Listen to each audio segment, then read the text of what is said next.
Hello and welcome to the opening night of the 2025 Rick Steves Europe Festival of Tours.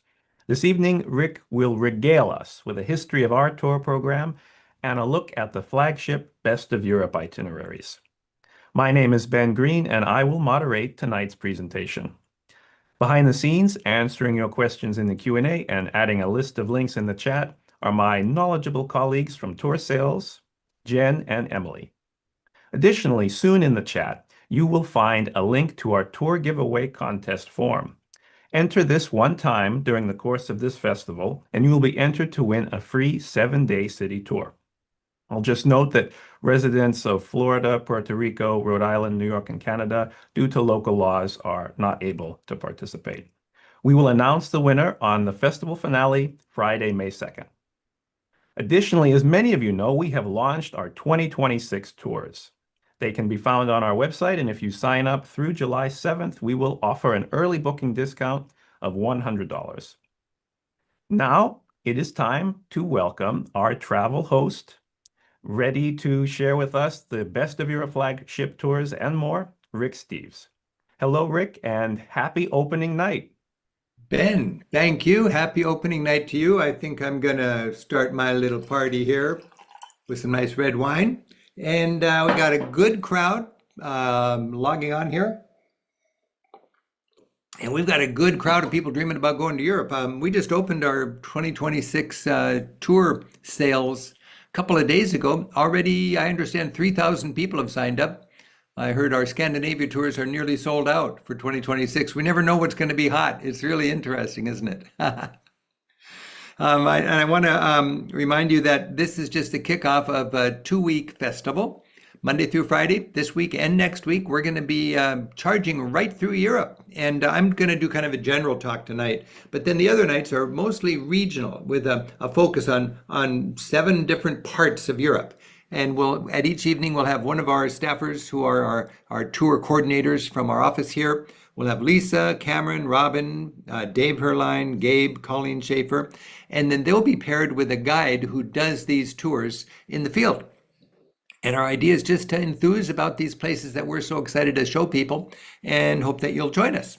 As Ben mentioned, we'll be giving away a couple of tours. At the end of this evening, I'm going to have a chance for Q&A. And right now, I just want to jump right in and give you a little background on our tour program. Because our tour program has deep roots. And these roots are, these roots are like none other, I'll tell you that. So our roots go back to, let me just see here. I'm going to share, and I'm going to go to this slide. Boom. And our roots go way back to our Europe through the gutter days. This was on my very first adventure beyond Europe. This was heading off on the hippie trail. I've been talking a lot about the hippie trail lately. I complained about this room to the man at the desk. I said, it's clear that you didn't change the sheets on this bed from the person who was here last night. And he said, I'm sorry. And he went to the room and he nicely turned the sheet over, so I had the clean side of the sheet to sleep on tonight. That's not like our tours. There are some pretty wild tours, and what I did on that very first trip was on the hippie trail. And look at that tour bus. I love this shot because it makes me feel like our tour buses are pretty luxurious. But this was the hippie trail. That's what all the backpackers were doing back when we were kids in the 60s and 70s when the Beatles were hanging out with the Maharishi Yoga. And I did that trip, but I didn't take a tour. I ad-libbed it with public transportation, like this beautiful bus here, with our chance to get out and get to know the world. But on that trip, I wrote a journal, and it's this book here. And I've been going all over the country talking about it, so I'm sort of in a hippie trail mood. But on that trip, I learned what makes good travels. And that still lives with us today. When I read through the 60,000 word journal, it's like an anthropological dig into a 23-year-old version of myself. And I remember the things we did to meet people and share smiles. It was just wonderful. I always remember also what it was like when there was not enough information.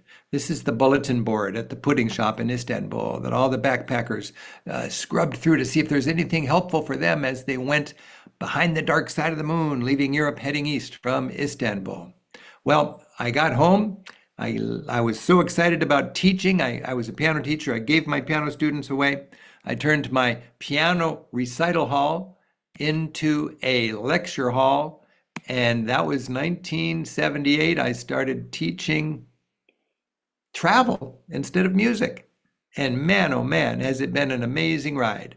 Before I get into that, I would love to talk more about um, the hippie trail, but I'm not going to do that. But what I am going to do is I'm going to just take a moment here, and I'm going to, if I can figure out how to get there, I want to give away a copy of the Hippie Trail book. And I'm going to do it like immediately. It just occurred to me a couple of minutes ago. I've got the audio version of the Hippie Trail. And you can buy this, or I'm going to show you the QR code, and the first person that grabs it, it's theirs. I'm going to hold it really steady here. I'm not even sure if that works. But 50 of you can download it, and the first person to cash it in gets to hear me reading this 200-page Odyssey. I hope that's helpful. I hope somebody got that. Okay, enough silliness. I'm going to take you now to the story of how that hippie trail experience led to what we're talking about tonight. This was the handbook for the class I taught the first quarter after I got back from India on that hippie trail, 1978. European travel cheap. I had the information, I wanted to share it. Look at our focus on experiences even back then. This is in my very crude days before I had an art team. I did my own art, and I made British Isles into a face, and Wales is actually saying, "Feel my fjords, caress my castles." That was me when I was a third of the age I am today, enthusing about the experiences of Europe, and that's what we're all about. Back then, I was wearing a t-shirt that says, "I'm not a tourist, I live here." We want to be temporary locals. We want to go through the back door, where we catch Europe by surprise, where we catch Europe casual, where we're accepted not as part of the economy, but as part of the party. That's how we want to travel. And so many decades later, we're still doing it. And now we've got 60 different guidebooks that are helping people be inspired by our experience and do it on their own. And we know that you can do it on your own, or you can take a tour. I was just in Istanbul a week ago. 2 weeks ago, I guess now. And every time I'm going to Europe, I cross paths with our tour groups. Here's one of our groups. They're in Europe. They're in Turkey right now. I would imagine a lot of them still over there after their tour. And you can see the guy on the left. That's Mert. He's the guide. We have so many great Turkish guides. And I just like looking at the faces of the people that are immersed in these amazing cultures, thanks to the Rick Steves Tour program and the wonderful guides we put together. That's why we're so excited today to explain to you that we've got 1,200 tours for sale, 46 different itineraries, 150 amazing guides, most of them from Europe. Look at these guides. These are the people who love nothing more than to take our groups around Europe. And our buses are just happy zones. We like it because there's 2 seats almost for every traveler. We got maximum 28 people on a 50-seat bus. And we've got so many different itineraries. You'll see them there, and we'll be talking about them over the next 2 weeks. Of course, you can go to ricksteves.com and drill into any of these and see any of those itineraries, exactly what we're going to be doing with every day. But here is the schedule for this festival this year. Tonight, I'm kicking it off with the Best of Europe. Tomorrow, we're going to have a couple people talking about the basics of choosing a good tour and what makes a good tour. Then we're going to Britain, Italy, Germany, Spain, France, Central Europe, and then the best wow moments. So every night, 6 o'clock, Monday through Friday for the next 2 weeks, log on. Now, a year ago, or 2 years ago now, we did a massive 20-day event. And these are much more in-depth looks at individual countries. And they're on our website. So if you really want to go just to Scotland or just to Portugal or just to Sicily, you have a whole show, a whole hour or an hour and a half for each of them on our Festival of Europe events that are archived. And they're a couple years old, but that would give you a lot of information with a lot of great guides. You'll find that. You get a link to that when our Monday Night Travel crew sends you your email tomorrow. And there's a link to it right now in the chat section. And you can go to our website at ricksteves.com and find out the festival that is archived. Well, what we do is we find the magical places, little hill towns keeping their head above the flood of the 21st century, Riviera ports that somehow missed the modern boat. That's what I was doing back when I was a student. I collected all my favorites, put it into a book in 1980 called Europe Through the Back Door. And in the 40 years since then, I've been building on those magical moments. I mean, imagine walking on this ridge. Oh my goodness, high in the Alps. I did it when I was a student, and I did it 2 years ago, and the magic survives. I don't care if you're, what's the joke? If you're in your, what is it, in your 20s, if you're in the 20s in the 70s, or if you're in your 70s in the 20s, you can do this. This magic has no age limit. And we've got the new book out, Europe Through the Back Door, the 40th edition, for all the details.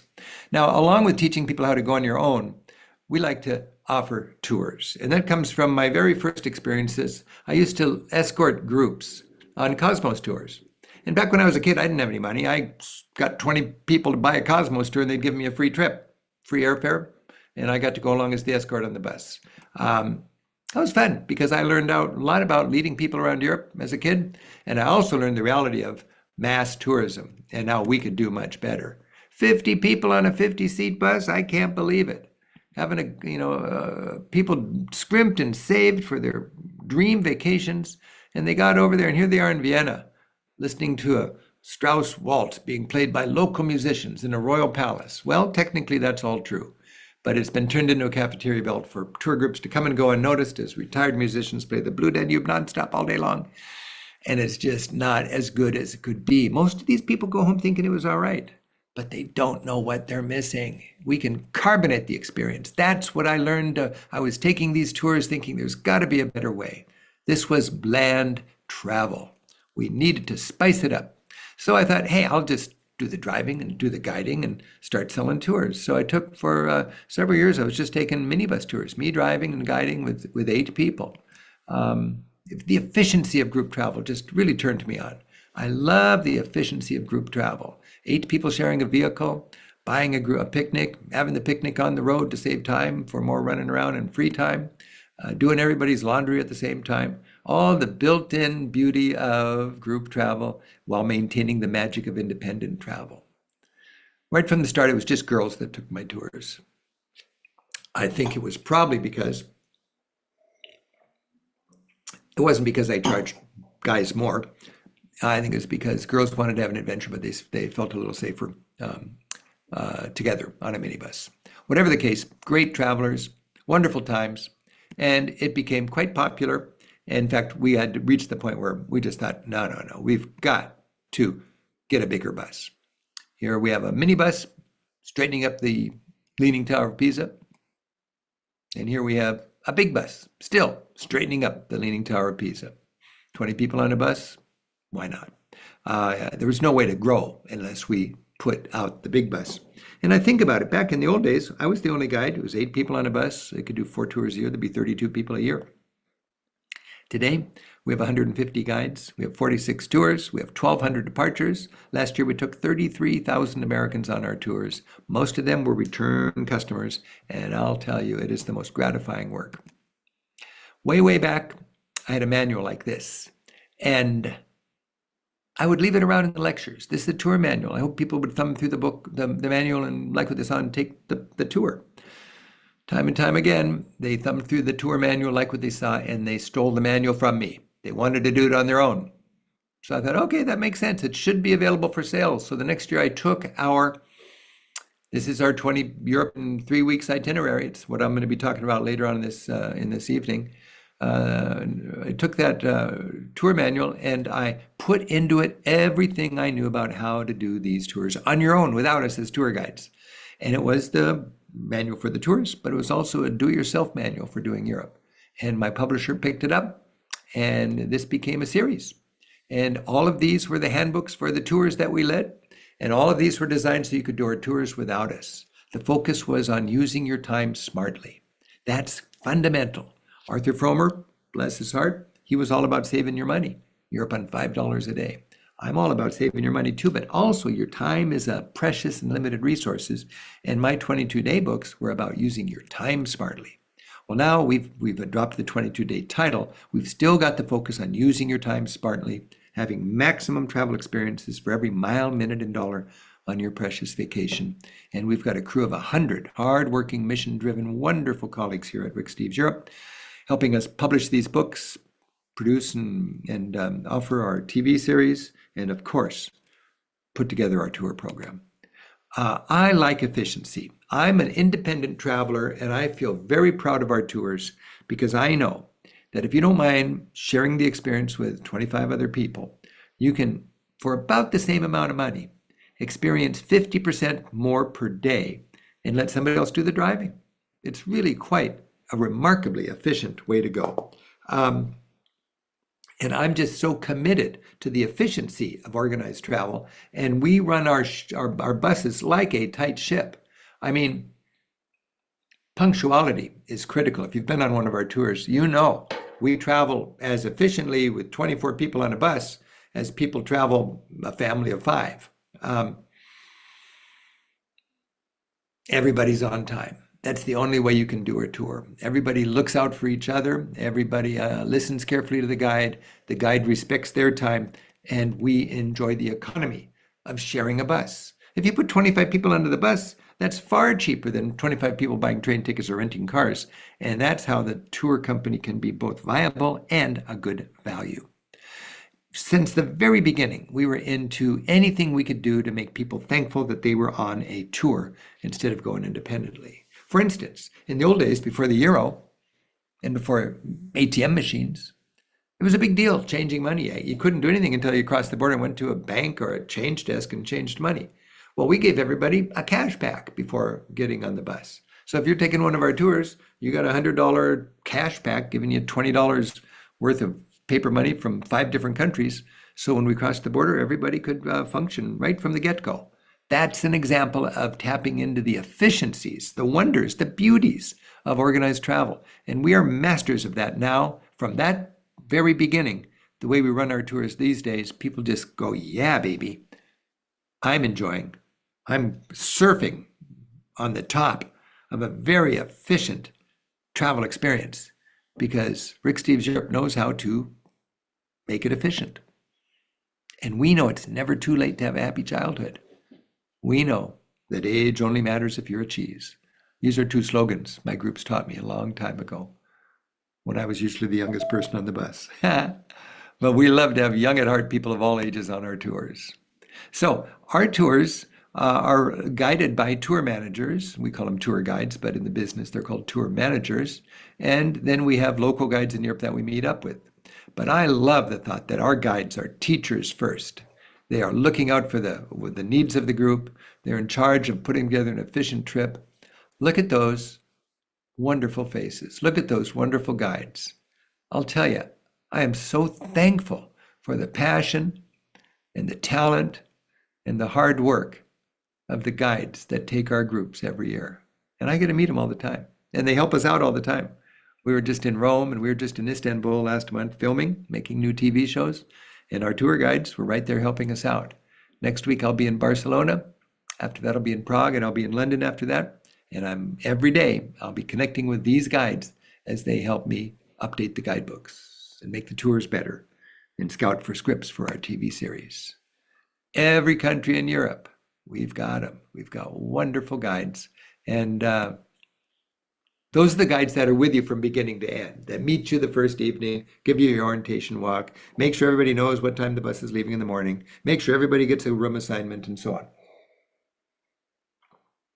on. One thing that has changed a lot in our tours in the last 40 years is recognizing the value of our local guides. If you've been to Rome, maybe you know Francesca. If you do, you're a fortunate traveler. She's one of the best guides in Europe, I'll say. But Francesca is the kind of guide that we love to connect with and have take us around their slice of Europe. Here's Malcolm Miller, one of the most inspiring scholars you could ever imagine, a beautiful soul who's for decades been the shining light of Chartres Cathedral in France. and to have the honor to sit right there surrounded by the greatest Gothic glass in Europe and have Malcolm Miller tell you what it was like 800 years ago. That's something I'm very excited as a tour organizer to offer. When we go to Copenhagen, you're going to meet Hans Christian Andersen. Maybe not the real one, but a guy named Richard who loves to play Hans Christian Andersen, and he's enthralling. And that's an experience well worth $2 hours on any vacation. And when you're in Normandy, hopefully, you're going to meet Dale. I mean, Dale Booth really lives and breathes Normandy and the beach, the D-Day landings. And he's the man we want to connect with. So we tap into these local experts. Again, when we have the local experts, your guide, like if I'm guiding a tour of Venice and Elizabeth joins our group at the hotel to take us around, I hold the map while she does the teaching.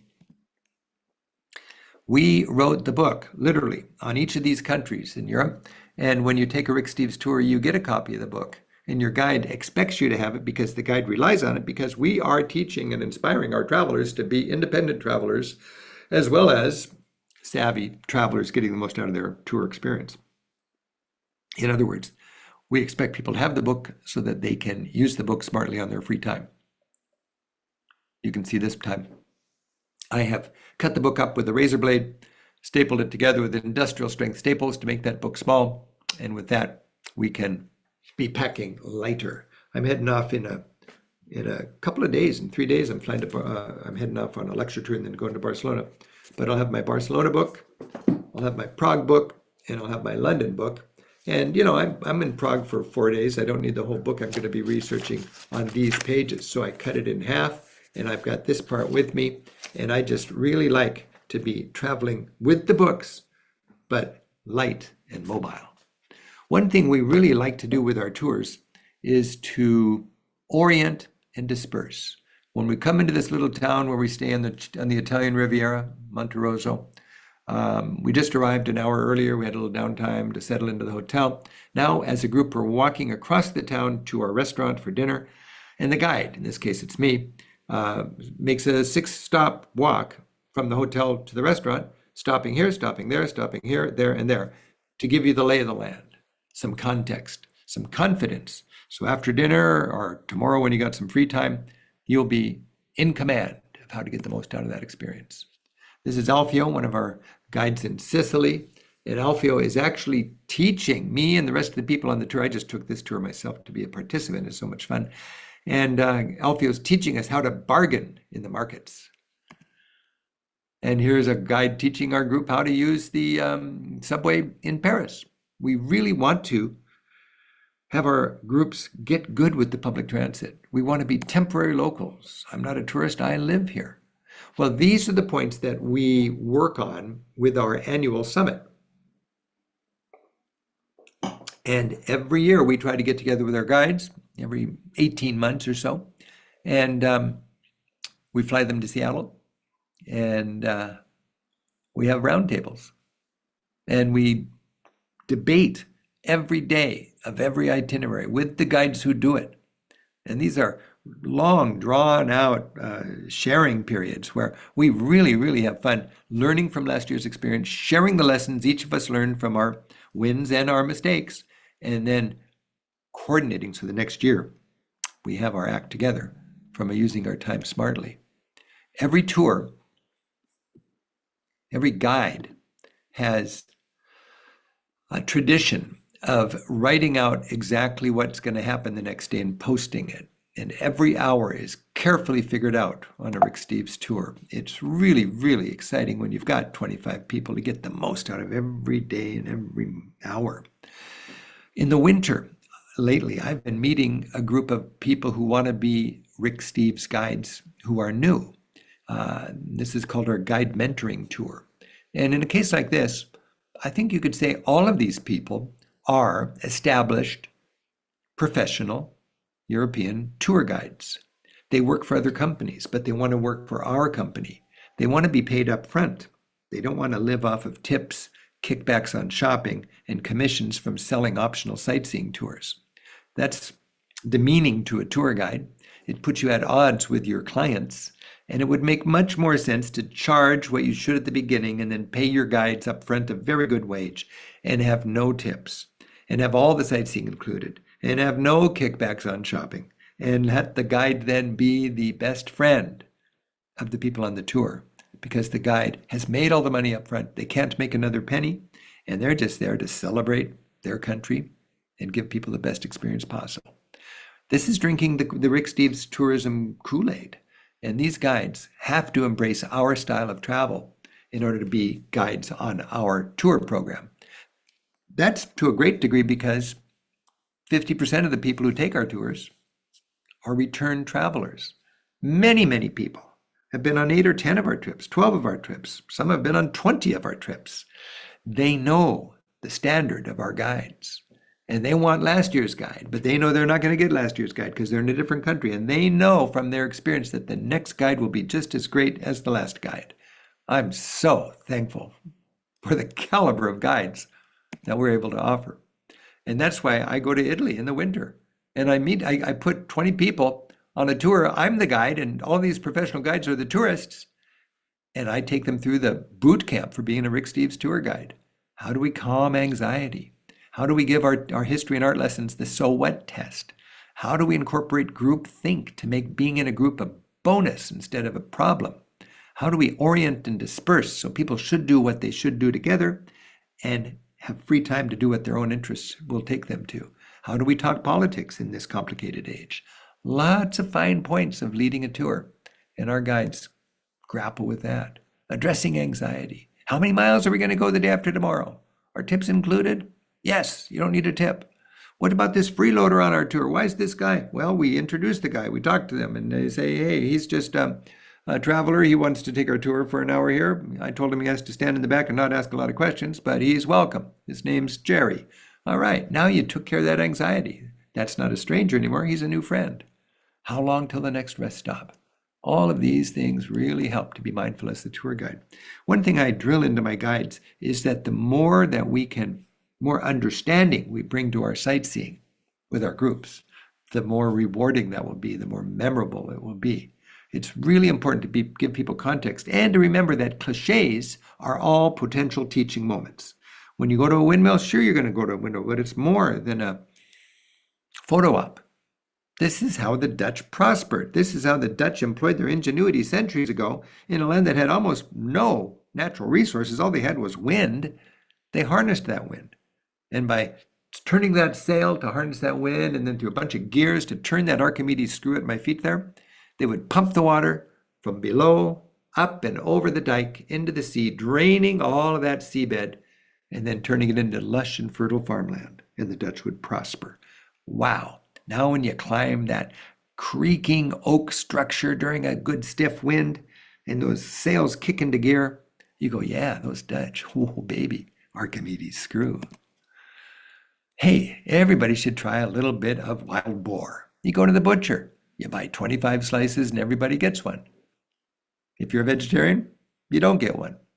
You know, it's just, we're all in this together. I can't get a option for that. This is just one little thing, and everybody who wants to, everybody who can, enjoys it, and then we're on to the next experience.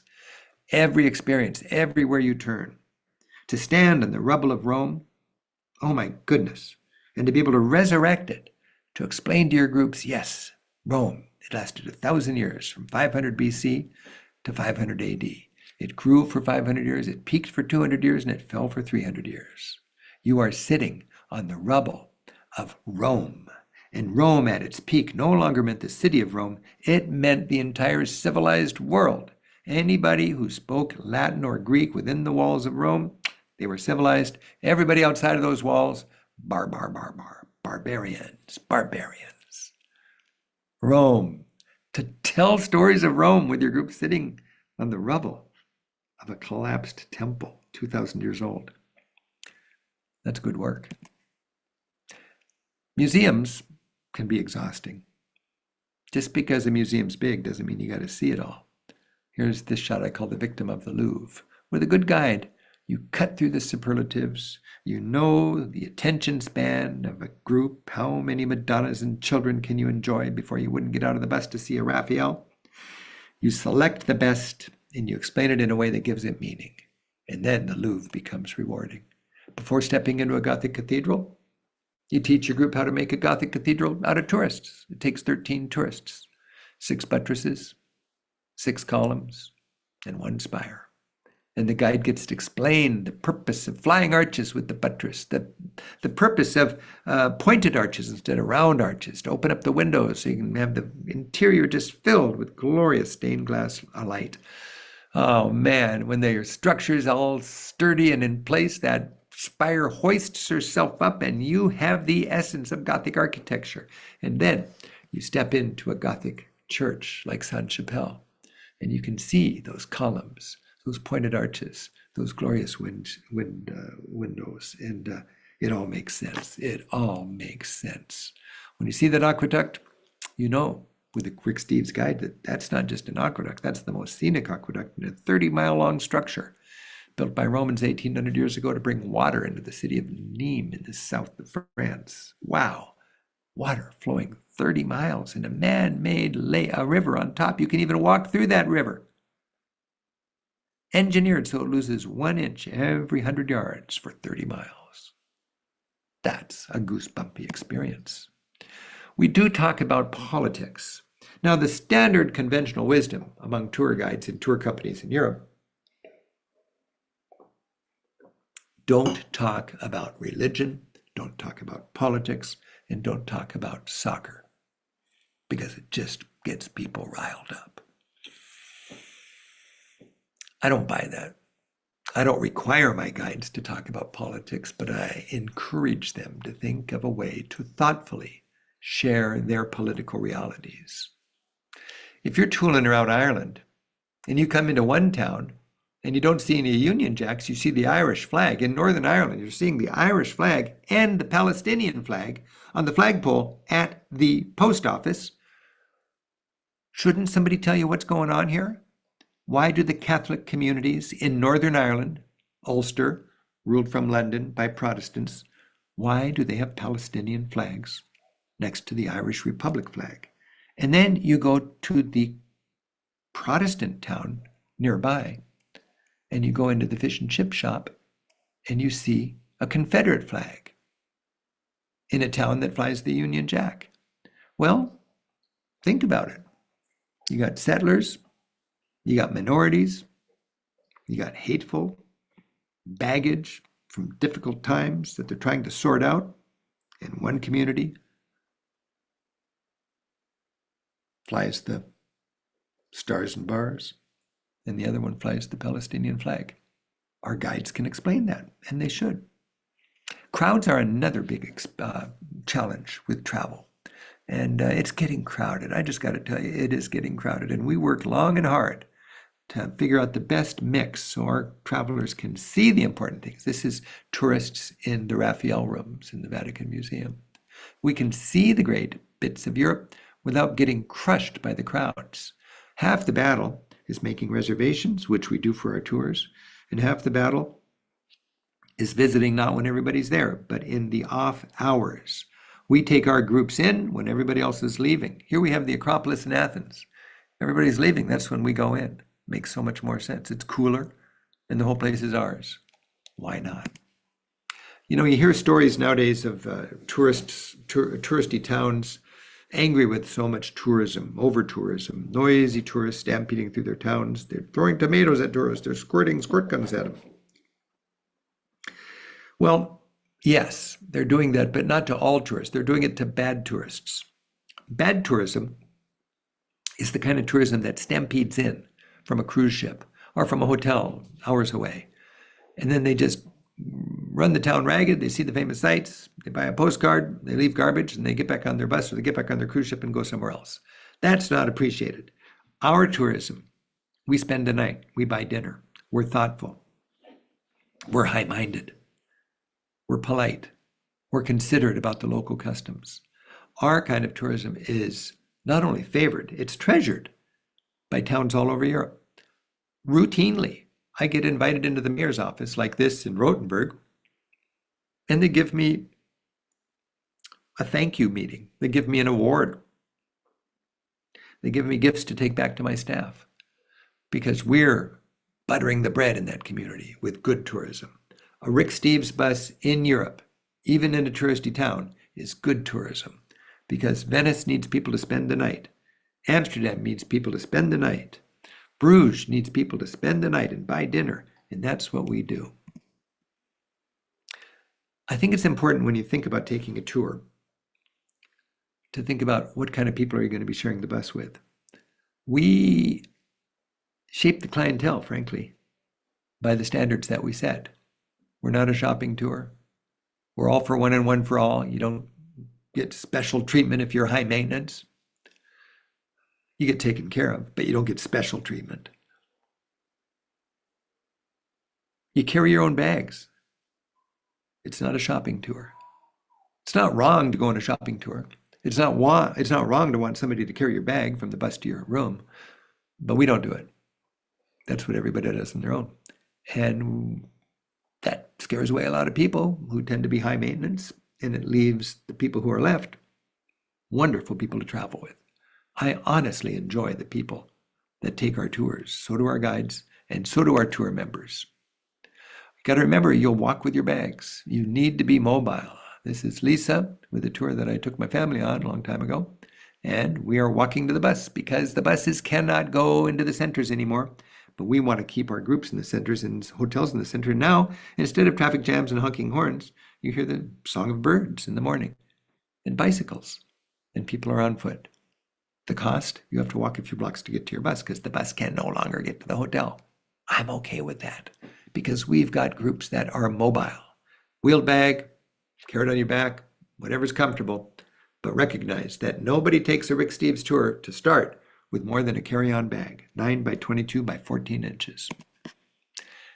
Here, you can look at the people that I'm showing with these slides and better understand who takes our tours, because I'd be concerned about that. If I was going to take a cruise, for me, a Mediterranean cruise is two different experiences depending on the clientele. Who do I want to eat with? Who do I want to share the top deck with? Who do I want to wait in line with? Who do I want to pack into the tenders with? I want to be around people who travel like me, people who I respect and enjoy.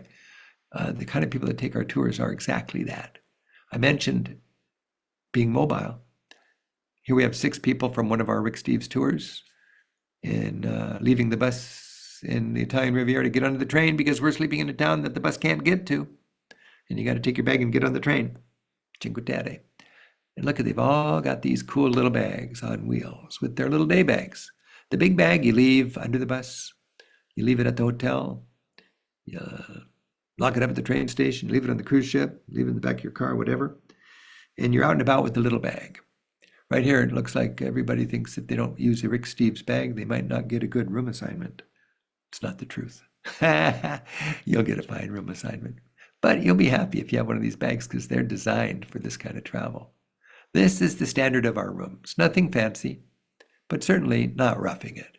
I just love the standard of rooms that we have in Europe. And we don't promise it, but virtually every night you get a private shower or bath and toilet.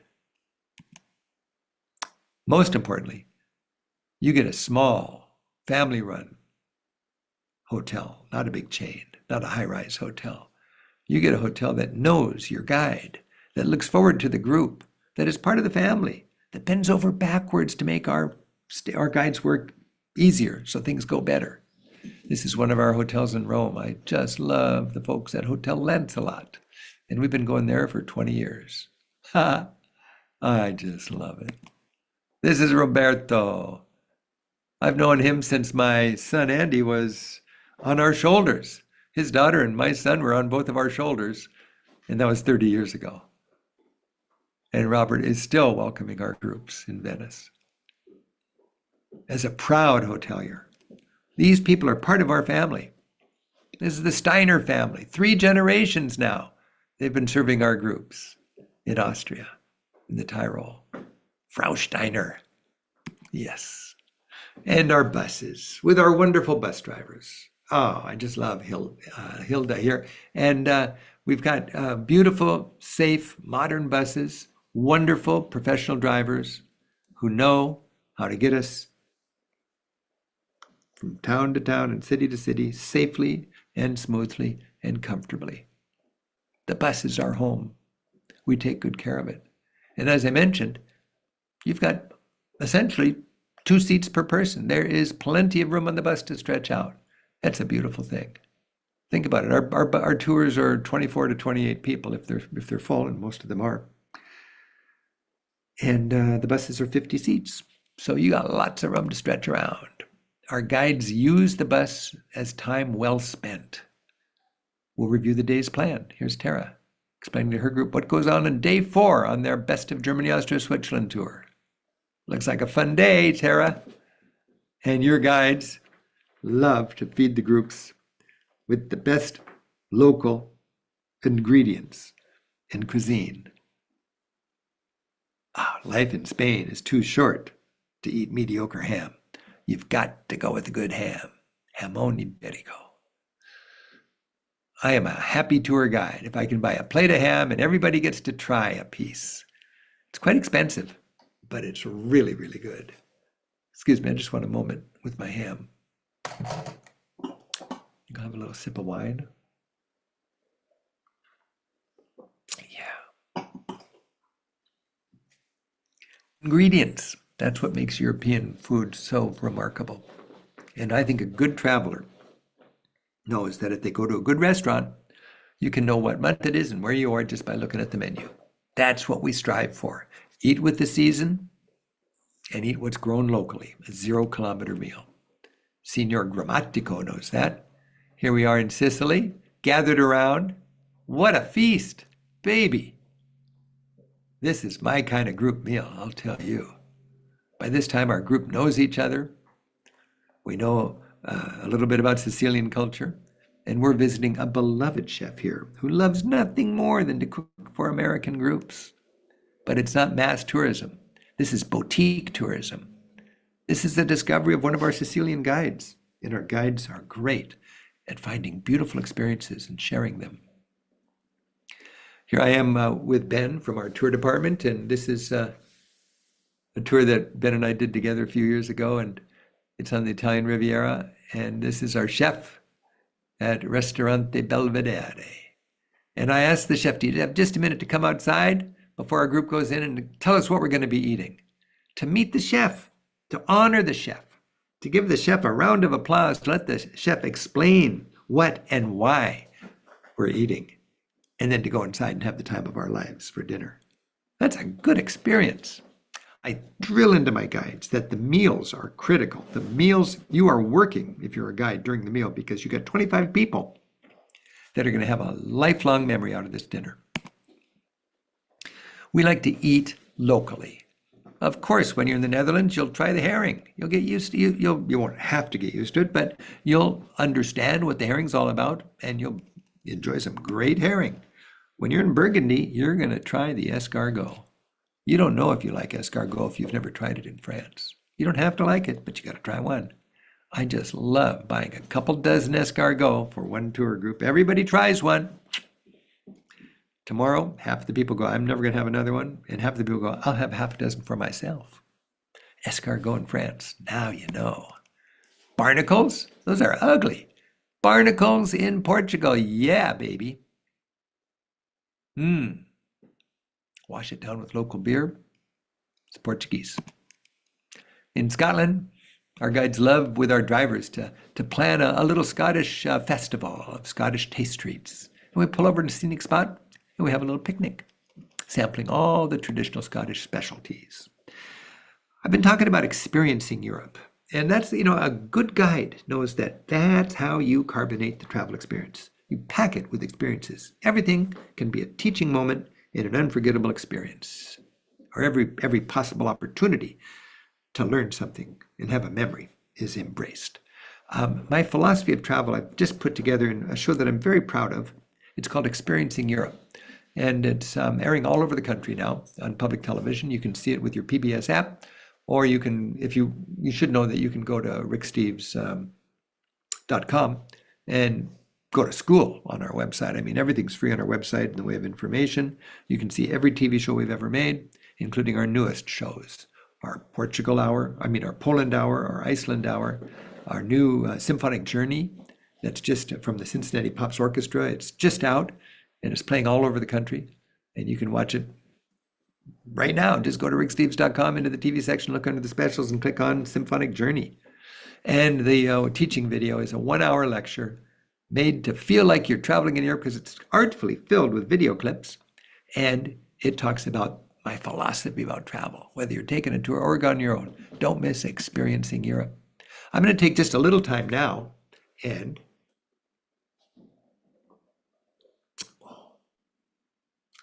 I'm going to just think out loud with the help of some photographs of experiences that you can expect. And I don't know if you're going to Poland or Greece or Ireland or Norway or Portugal or Paris or the Alps with our tour. But these are just random experiences all over Europe, and these are the ways we fill your days. These are the ways we make people who decide to invest in a tour, after about 4 days, to remark to their travel partner, this is the way to go. Every day is stress-free. Every day is packed with adventures. Somebody else is doing the driving, doing the parking. I love the hotels, love the meals, love the people we're traveling with, and our guide walks on water, baby. It's so great when everything's going smooth. And tonight, it's the best flamenco in Sevilla. Wow. Oh, we're driving through a very famous little bit of forest in Northern Ireland, the Dark Hedges. And if you're into the Game of Thrones, why not stop the bus and let everybody get out and walk? I love to stop the bus and give those who want to get out and eat the wind a little option just to walk for 200 yards, and we'll meet the bus down the road. Hey, here's a friendly guy. He's all dressed up in his kilt with his fine bagpipes. Maybe I can learn just how it works with my group standing around. We've got friends all over Europe that are passionate about what they do, whether they're cooks or hoteliers, historians, musicians, you name it. This is Gerhard and Karen, and they run the Third Man Museum in Vienna. It's only open 1 day a week. They open especially for us. It's an amazing story, Vienna. It's an amazing movie, kind of a cult movie almost. But Vienna after World War II, Vienna in the late 1940s, with all the spies.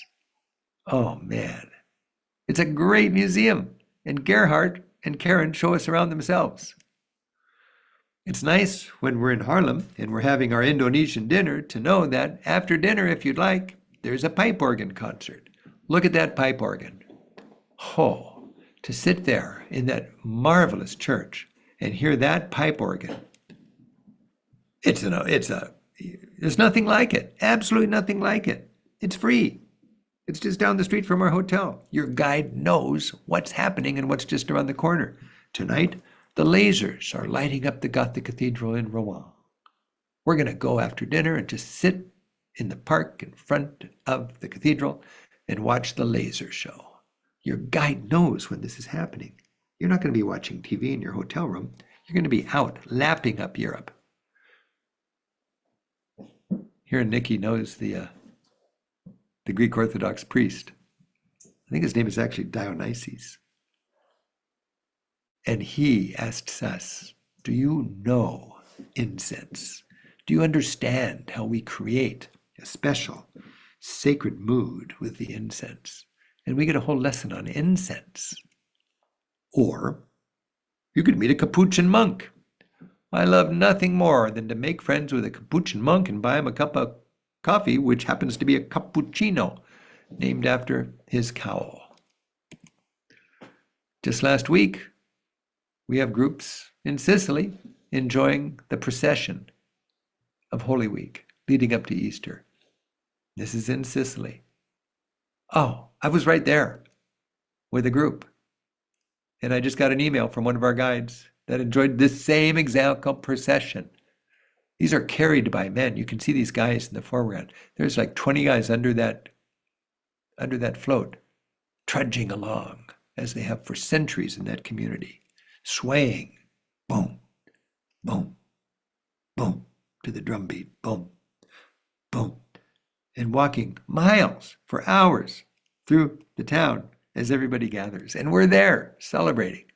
Oktoberfest. Can we go to Oktoberfest tomorrow? We're driving right by Munich. Of course we can.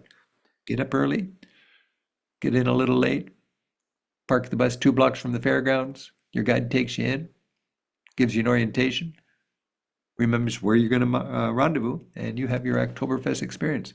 How about kayaking on the Dordogne River? Ha! That's a highlight. I'd like to do that again. Or it's a sunny day in the Swiss Alps. Why are we staying high in the Alps? Because you're already halfway up to the mountaintop. Sun comes out, you're there.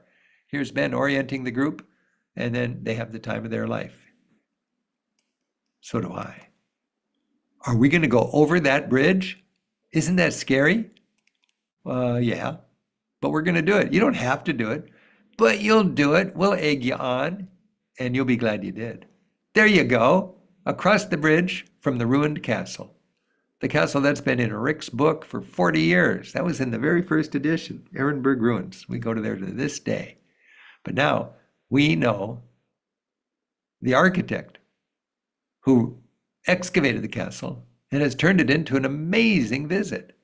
And he had this hanging bridge built. There's so much that Europe has to offer. You're in Scotland, you don't need to go to the most famous games. You got little small town games all over the place. That's more fun. Park the bus, take a couple hours, check out the little girls doing their dancing. 675 was amazing. And then down the street, we know the farmer with the sheepdogs.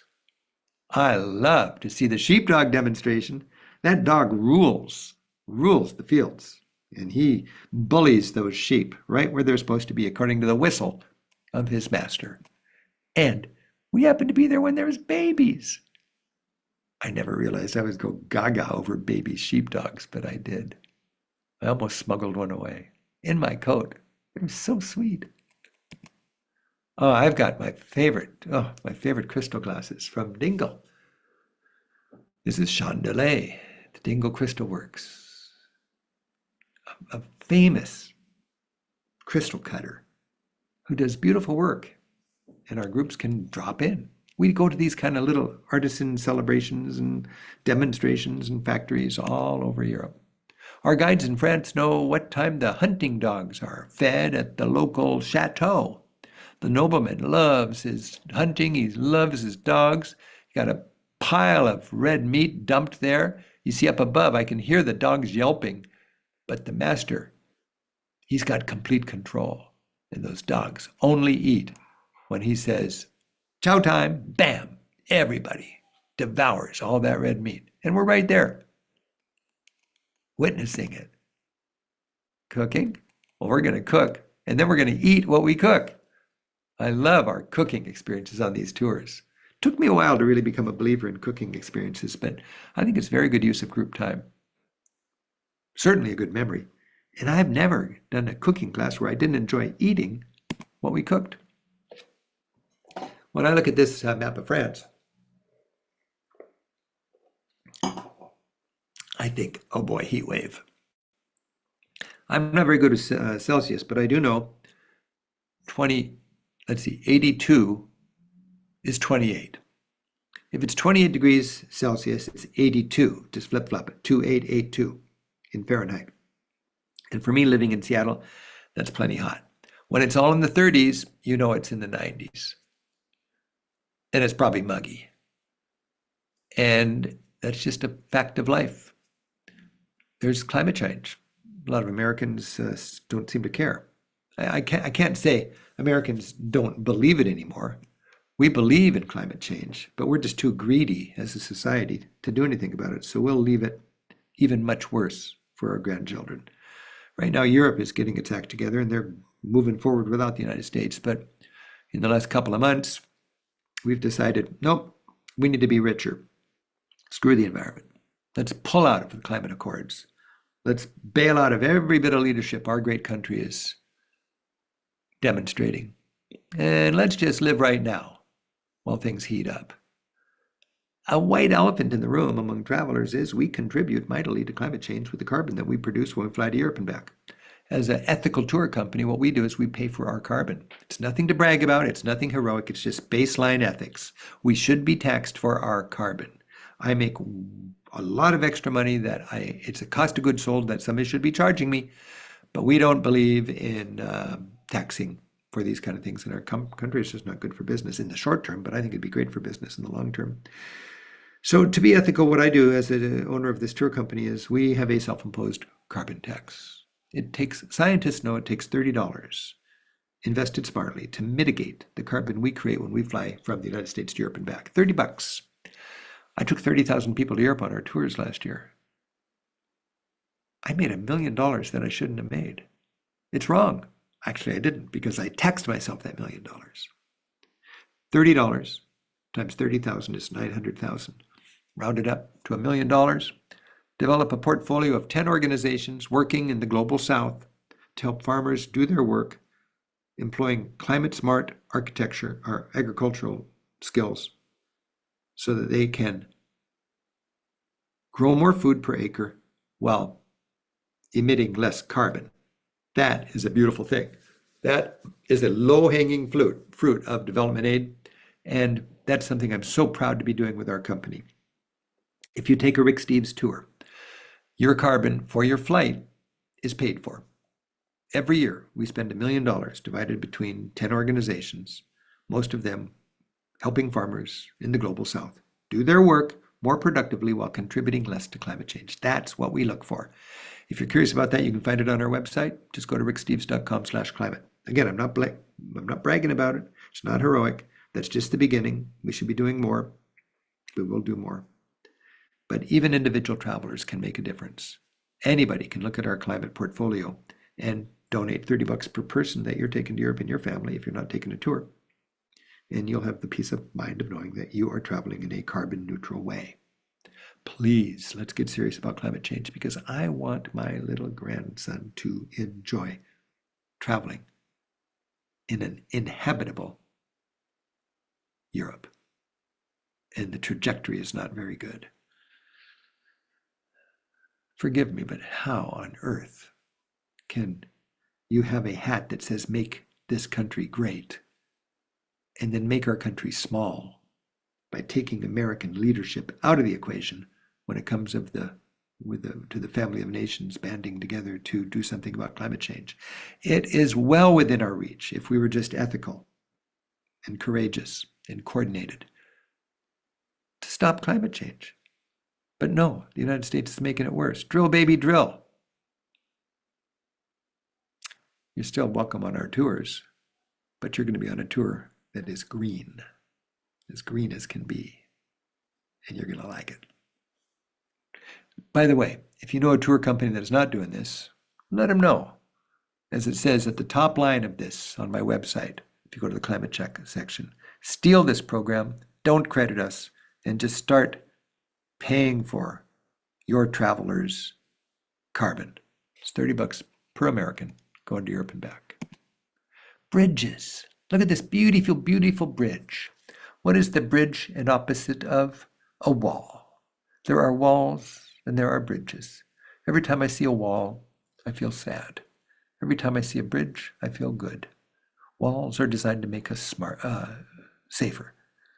People think we're going to get safer when we hide behind walls, pull away from the rest of the world. No, that's not a way to make you safer. That's a way to make you less stable, less secure, more vulnerable. When we barricade ourselves behind walls, the rest of the world leaves us in the dust, and we bolster our walls. If you knew how to make your society stronger and safer, you would realize it's bridges, it's connecting with the rest of the world. If you knew what truly makes America great, you know it is the ideals of America. And these are resistant, and these are shining, and these are inspiring. Resistant against the antics, the agendas, the policies of any particular presidential administration. The ideals of America are there, whether we are there or not. Now, the ideals of America can grow, can prosper, can thrive if we're at the table for the other 96% of humanity. But when we vacate the table, things don't happen at that table until somebody comes in who can motor it. And when America pulls back, who fills the gap? China. What happens to the ideals that make America great? They are replaced by Chinese influence. And that's not the same as American ideals. Forgive this little political moment here, but when you travel, you grow to love bridges. You just love bridges. They bring people together. They inspire and lubricate trade. They make the world safer and more prosperous. When you think if you were designing the currency in Europe, you got 20 countries or something, all using the same currency. Each has its own president, each has its own national bird. Whose president, whose national bird are you going to put on the euro? It represents 20 countries. What can they decorate their money with? Bridges. It's perfect. Europe, their paper money, it's all about bridges. Travel, it's all about bridges. A peaceful future with nations working and living together, trading together, celebrating the differences on this planet instead of being so afraid of them. It's all about bridges. And we're making bridges when we travel. Okay, let me just give you a quick rundown on the itineraries. And yeah, doing pretty good with time here. Take about 10 minutes here just to review the itineraries that we're touching on tonight, and then we'll have a chance for some questions. Remember, if you have any questions, send them to the question section here on this webinar, and we'll try to get to them. Well, we're talking about 2 tours here. We're talking, well, 3 tours. There's the Best of Europe in 21 days, the Best of Europe in 14 days, and Family Europe from London to Amsterdam in 13 days. And they're all essentially the same thing. The Alps, France, and Italy, with a little Germany or the Low Countries or Holland or London tossed in. Now, this is the first tour that I ever did. This is the first minibus tour I did, starting in Amsterdam, making the big circle, finishing in Paris in I did it in 22 days. Now we do it in 21 days. If you look at this route, I like to look at those circles with little numbers in them. I do not like 1s, I like 2s. Occasionally you have to have a 1, that means 1 night. But I do not like 1-night stands when it comes to tours. And I like 2 nights in a row because the first night you get oriented and the second night you feel like you're there. Much more comfortable. You have a stable, situated, wonderful 1 whole day in a town with a guide to orchestrate your time and some free time and a couple of wonderful meals. And then you have a long day to get to another place, and then you have 2 nights in that spot and a whole day unobstructed. So here we start mild in the Netherlands, and we work into the challenge, Italy, Venice, Florence, Rome. That's pretty intense. By then, you're ready for a break. So you go to the Cinque Terre, lay on the beach. Then you go from the palm trees to the scalps of the Alps in one beautiful drive. And you have a couple days up in the Swiss Alps. Oh, baby, I love the Swiss Alps. Wonderful celebration near the end of a tour. And then you finish it off with the finale in Paris. That's a great plan for the Best of Europe. Of course, it's just a sampler. Of course, it's ridiculously fast. But if you got 3 weeks in Europe and you want to do the most and you want to hit all the biggies, you cannot do better than this. And you'd be hard-pressed to do this on your own. But when you look at this itinerary, Anne Frank, the Rhine River, the Night Watchman's Tour, the Doge's Palace, the Uffizi Gallery and Michelangelo's David, the Roman Forum, the top of the Schilthorn in Switzerland, the Louvre and the Orsay Gallery, all of the biggies are yours. And you've got a guide, you've got friends, and you've got somebody else that's doing the reserving of hotels, the reserving of the otherwise impossibly crowded sites, and parking your bus. It's a good itinerary. Heavy in Italy, that's my favorite country. 8 nights out of 22, 21 in Italy, 8 nights. It's open jaws. I like open jaws. Fly into one city and out of another. You don't spend the time and the money to get back to your starting point. You don't need to. You can fly into Amsterdam a little bit early and get over jet lag, have a good time there. Hang out a couple extra days in Paris. We don't spend a whole day of tour time at Versailles. You can do that the day after the tour is over. We got a guidebook. You get the guidebook with the tour. We got 60 audio free tours on my free audio app. And one of them is, of course, Versailles. Okay, if you got less time, less money, 2 weeks, you can do it. It's not a circle, it's a straight line. Start in Rome, finish in Paris. Rome, sample of Tuscany and Florence to see the art of the Renaissance. Venice, so much fun. In the foothills of Bavaria, over to the best of the Swiss Alps, Lauterbrunnen Valley, what I've been celebrating all my career on TV and guidebooks and tours. A stop in the French countryside at Beaune, your escargot haven, with some beautiful red wine. And finish with the finale in Paris. Family tour, start in London, go to Paris, go to the French countryside, go to the Alps, go to the Riviera, Leaning Tower of Pisa, finish with Michelangelo in Florence. That's a great, great 13 days with the kids. Our tours are small, 24 to 28 people. So many tour companies have 40 or 50 people on a bus. It just can't be done the way we want to do it with more than 28 people. You know, that's as many people as you can get into the kind of restaurants that we want to get into and the kind of hotels we want to stay at. We dominate the little restaurants and the little hotels that we stay in, and they're local style places rather than massing of a tour group in some giant hotel or mass tourism restaurant. You get all of the sightseeing included. You get a Rick Steves guide and local experts from beginning to end who are fully paid, best paid guides in Europe. You get accommodations in centrally located hotels. Boy, if you're taking another tour, read the fine print, read through the promotional material. They'll say you're sleeping in the Venice area. Venice area, that could be halfway to Bologna. And that's probably where it is. Hotels get much cheaper when you're in the middle of nowhere. They have to have the cheap price to attract the tourists. And then a bonus for that is you're stuck in the middle of nowhere. You got to pay the tour more money to take you into town. Well, no, we'd stay right in town anyways. You can get them to take a walk before breakfast. And then we take you on a walk and a tour of that town with a local expert.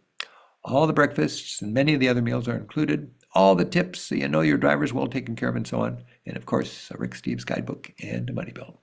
Do want to mention, anybody booking a tour between now and July 7 for 2026, that's the early bird discount. It helps us to know how things are shaping up. Helps you to know you got a seat gathered. We just have, it's so exciting to be doing this tour in a way that fills up, and we fill up our tours every year. You get $100 off if you sign up. Hope that helps. And I do want to remind you, each of the next 8 nights, people are going to be invited to fill out a little form. I wish we didn't have to fill out the form, but you got to do it just to be legal to give something away like a tour. And then on the last night, we're going to draw a name. You don't have to be there to win. And we'll draw 2 winners. And each winner gets a free 1-week tour of wherever they want to go that we go on a 1-week tour. Paris, London, Rome, or Istanbul. Okay, let's do a quick review of this itinerary. We start in Amsterdam, city of canals. You can see the concentric canals there. It's just a wonderland to wander through those canals. And you'll meet the most famous people of Amsterdam, Anne Frank, Vincent van Gogh, Henry Hudson, and more. Then we drive to the Rhine River, and that's where we have these wonderful medieval castles and beautiful half-timbered towns. And we'll stay in a little town like this before driving over to Rothenburg, another beautifully preserved medieval town where we will have that higgly-piggly sort of experience. And to be there overnight is wonderful because all the groups are gone and the floodlit ramparts are yours to ramble.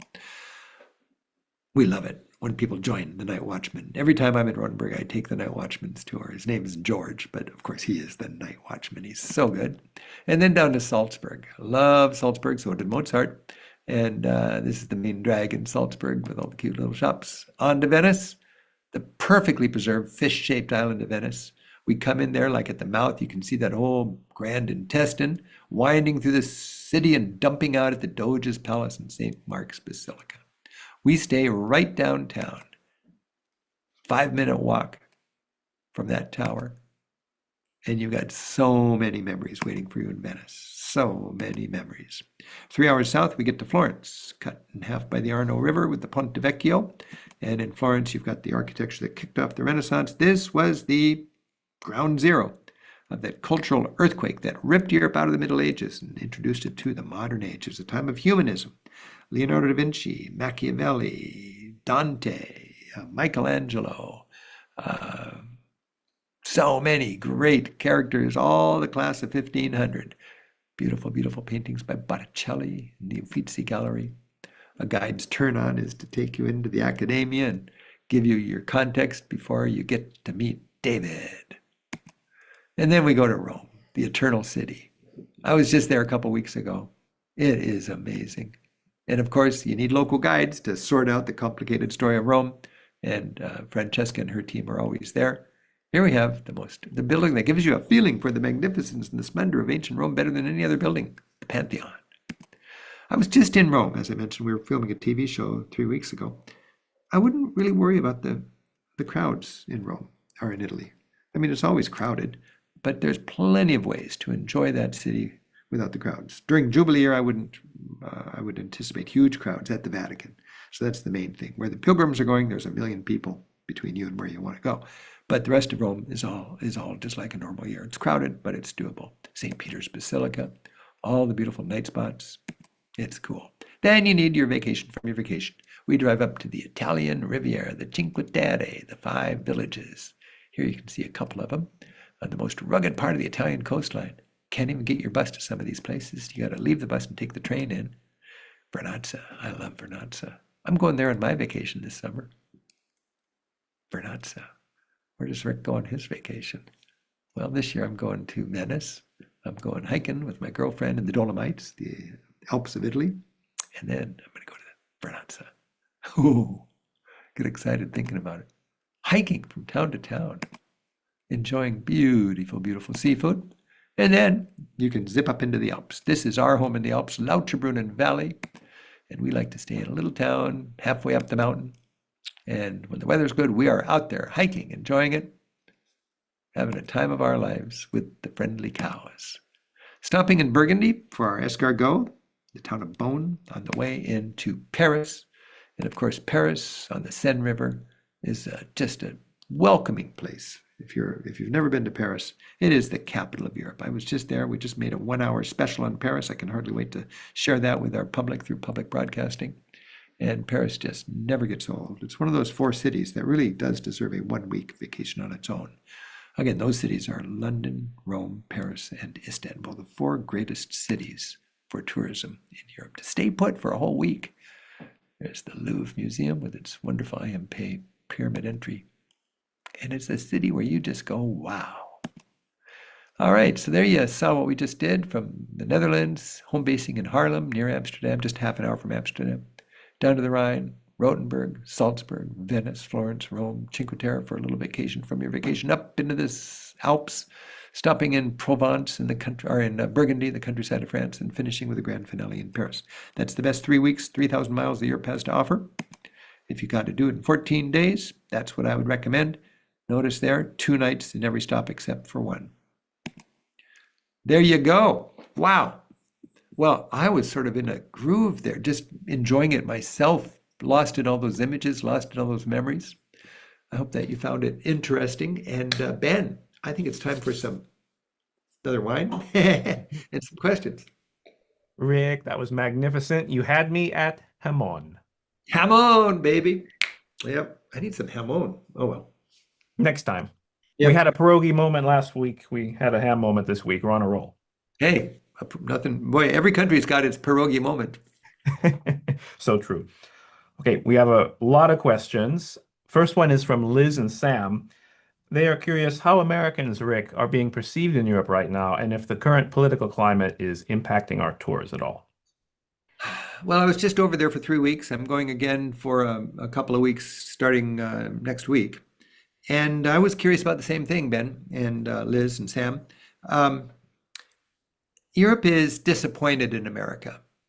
Europe has had 4 years of Trump. And, you know, we're a free country. We can choose whoever we want to be our president. But the world looks to us for leadership. The world is a complicated place.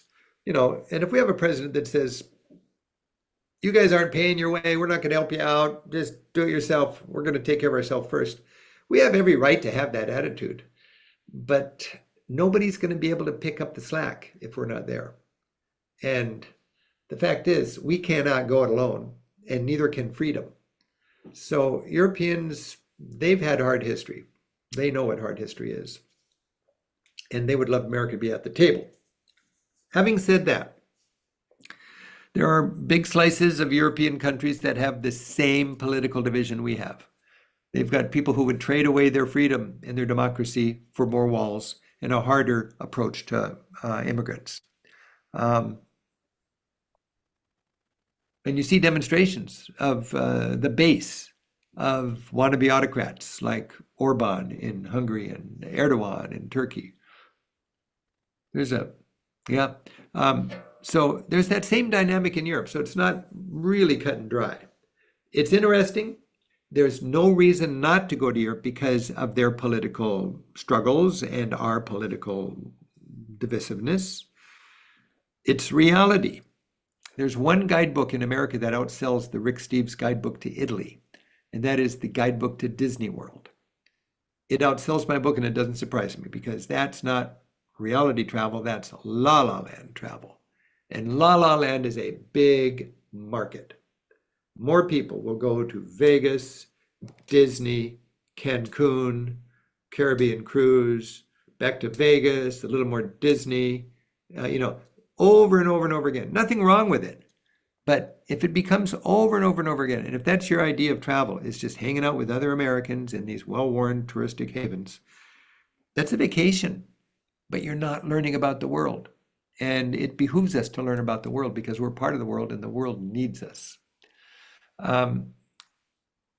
Will Americans be looked down on because of Trump? No, we won't.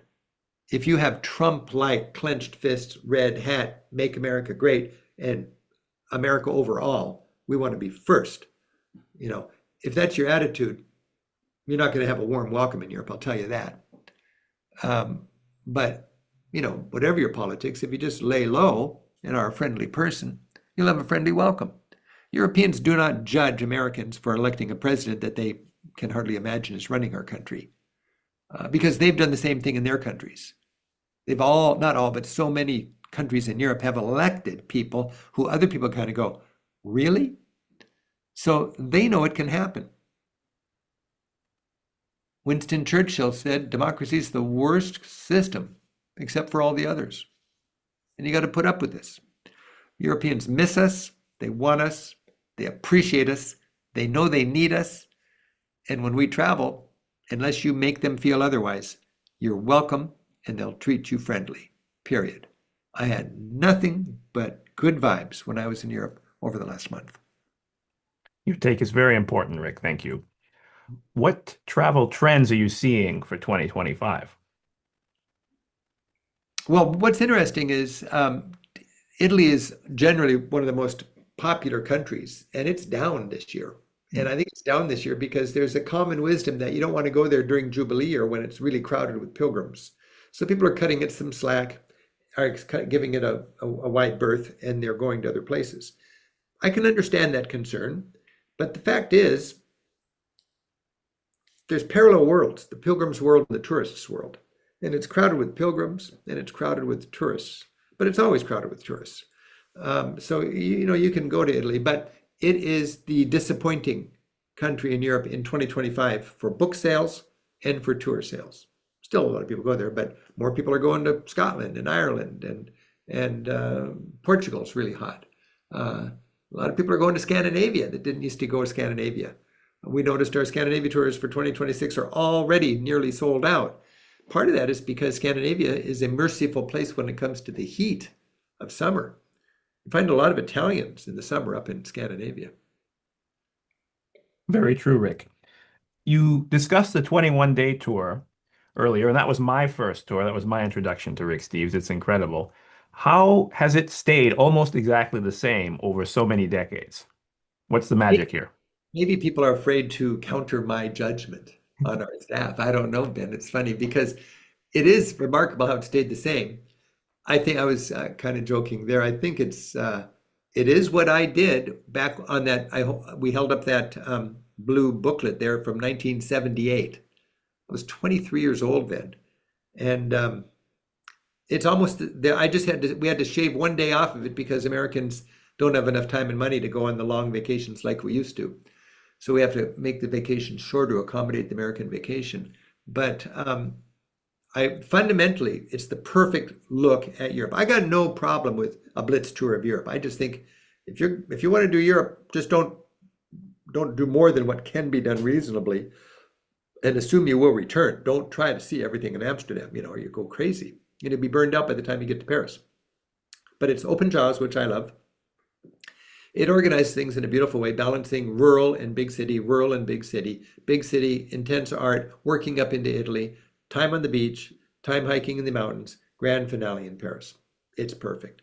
I always like to do tours where people can arrive early and stay late and have reason to arrive early and stay late. You know, if you have a tour starting in, I won't say a certain place, but someplace that's not so interesting, if you got 2 days to kill before the tour meets, it's not time great, wonderfully spent. But if you got 2 free days in Amsterdam before our 21-day tour starts, or if you have 2 free days after the tour is over in Paris, it's great. It is great. And you need those times because we can't begin to do them justice in a blitz tour like the 21-day tour. Assume you will return. That's always very important. Assume you will return. Oh, but so we did the 22-day tour back in the 1970s. I drove it. Every year we'd fine tune it. We debate things, you know. This year there's a change in the itineraries from Mad Ludwig's Castle and Fussen to Salzburg. That's one of the biggest changes that has happened in a decade on that route. But we've decided that's a better use of people's time going to Salzburg instead of Mad King Ludwig's Castle. Probably because of the fact that there's funnels in Europe. Everybody's going to the most famous places, like a funnel. And you can only pack so many people into one gallery, one palace, one church, one castle. And Salzburg can absorb the crowds much better than Mad King Ludwig's Castle. So that's probably in an age when you got this, what do you call it, crowdsourcing and the Instagram effect and the TripAdvisor effect, where everybody goes to where everybody's going because everybody's going there. It becomes just a self-fulfilling prophecy of mob scenes of tourists. You have to courageously break away from that a little bit. And that's what we're working on. We're finding places that are alternatives to the places that are now getting crushed. Well, I can certainly attest to the magic of that 21-day tour. I'm glad that the changes that there have been extremely thoughtful. Thank you. Yeah, me too. Marcus would like to know what tours you might like to add in the next 5 years and if there will ever be an Iceland tour. You know, we're always thinking, should we have more tours? And we have 46 itineraries now. And I tell my staff, my philosophy is I'd rather sell more of the existing tours than find new tours that we're not doing yet.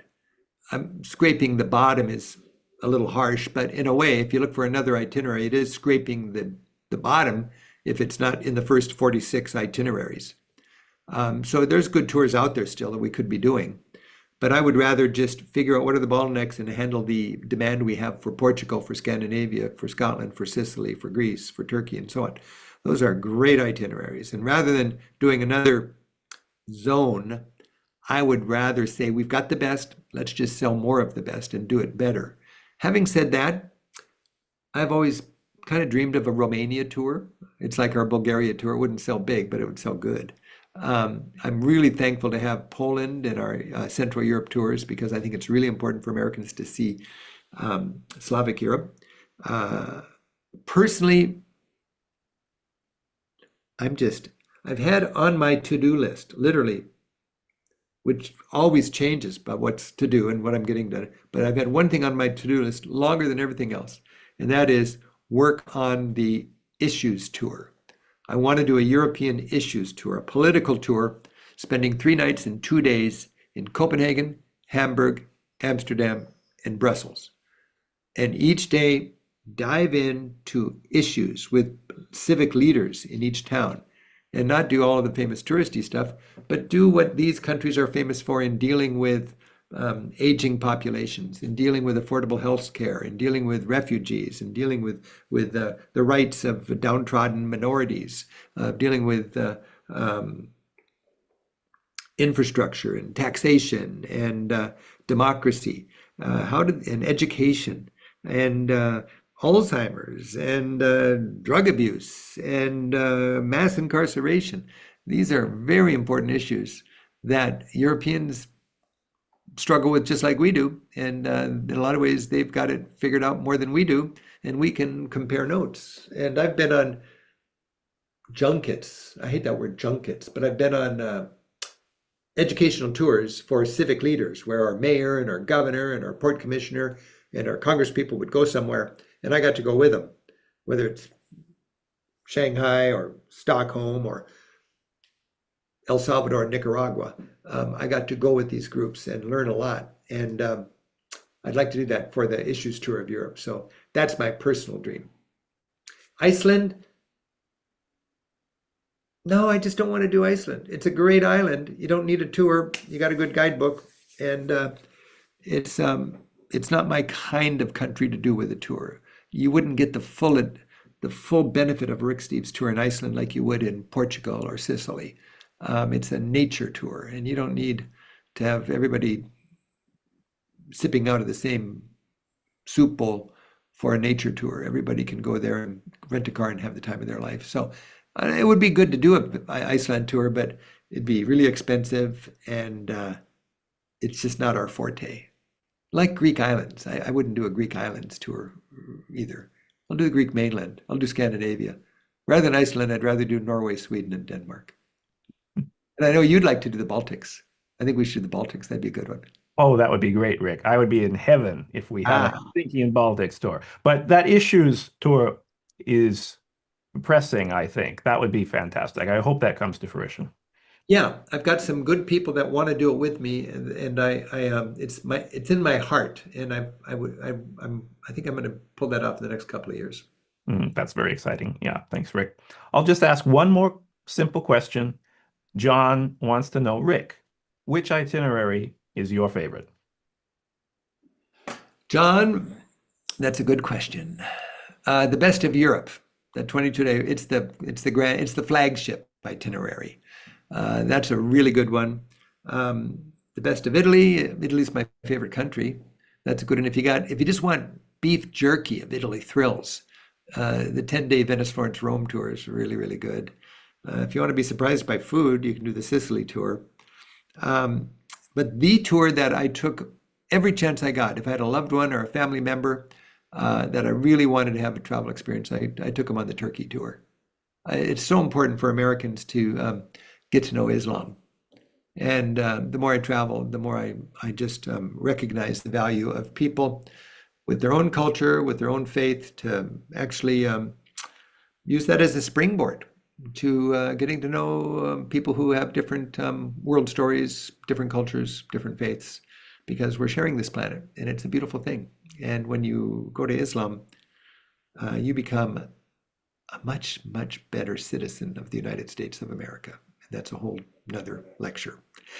Ben, thank you so much for all the work you and your team does with Monday Night Travel. You guys are going to be busy over the next 2 weeks. Every night this week and every weeknight next week, we got the Europe Rick Steves 2026 Tour Festival.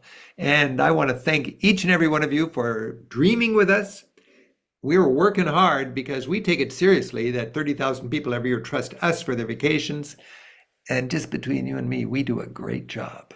When I don't lead the tours anymore, I sign them up on them. I love to take our tours, and I can dream about where I want to go next. I hope you're dreaming about travel, and I hope we're part of your travel dreams. Thanks very much. Happy travels, and hope to see you at the next Monday Night Travel gathering. Thank you, Rick. Good night, everyone. We look forward to having you join us for the future nights of the Festival of Tours. Good night, Rick. Good night, everyone. Good night, Ben.